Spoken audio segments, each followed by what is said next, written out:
ВМРО-ДПМН е повторно на терен. ВМРО-ДПМН ќе го има насекаде во Република Македонија, за да го продолжиме серијалот и да покажеме на граѓаните дека СДСМ ништо не работи. Почнуваме еден серијал каде што сакаме да им покажеме на граѓаните дека се она што го вети СДС излажа. Денес имавме можност да бидеме во Свети Николе, а сега дојдовме и тука во Штип да ги слушнеме граѓаните, да ги слушнеме нивните проблеми, но и да слушнеме што се е онаветено, а не е остварено. По Свети Николе ништо не се работи. Ветија гасификација, но за жал може да видиме дека на терен нема ниту еден капитален проект. Тука во Штип исто така може да видиме дека иако се фалат со многу проекти, нема ништо.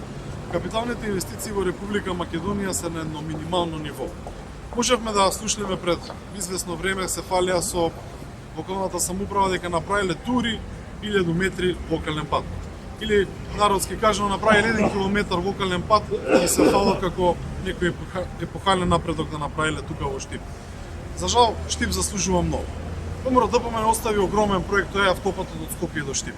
Иако беше ветувано дека ќе биде завршен на почетокот на оваа година, па потоа и до средината на оваа година, но веќе на крајот на оваа година може да видиме дека се уште не е пуштен. Они се навикнати да играат чочици, но изгледа оваа година нема да има ништо. Очекуваме дека следната година ќе го пуштат во употреба модерниот автопат од Скопје до Штип. Бидејќи тој проект е за Скопје, односно за Штип.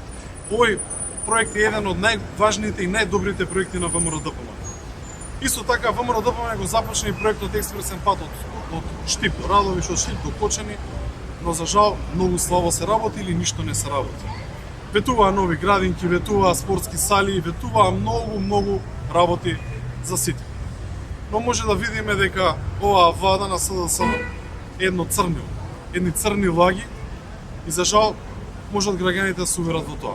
ВМРО-ДПМН е тука да биде со граѓаните, да разговара со нив, па и да биде критикуван. Бидејќи ние мора да бидеме со народот. Народот заслужува оваа влада да падне и граѓаните заслужуваат многу подобро.